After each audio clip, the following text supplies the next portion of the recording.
In the series Visits with Amazing Trees, we're looking at another famous Nottingham tree, which is known worldwide for its tasty fruit, the Bramley Apple tree.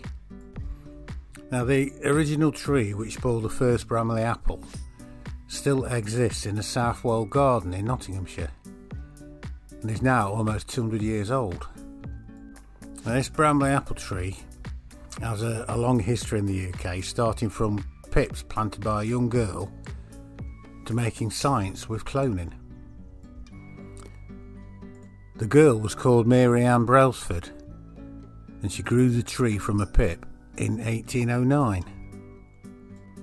Then in 1856, a chap called Henry Merriweather came across a gardener carrying some of the apples and asked where they'd been grown.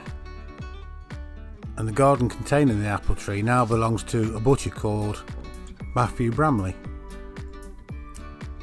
And Mr. Bramley agreed that he could take cuttings from the tree and grow them on his family nursery, providing they had the name Bramley seedlings.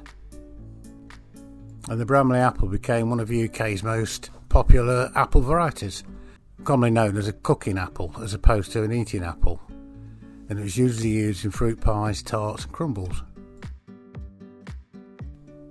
But sadly, it turns out that the mother of all modern Bramley apples is dying from an incurable fungal infection. But luckily for the Bramley apple tree, it's been sold to Nottingham's Trent University. And after buying the actual cottage in Southwell, it intends to extend the life and to preserve it for as long as possible. And the actual garden containing the tree will be looked after by horticultural staff and students, and grass from the original tree will be replanted. A professor from the university said they wanted to play their part in recognising the importance of the Bramley apple seedling for the nation's favourite cooking apple, but unfortunately it will inevitably perish due to the disease. But we want to try to preserve this great tree for the people as long as possible. And apparently there are now more than 300 Bramley apple growers in England. And apple growers from all over the world visit the village.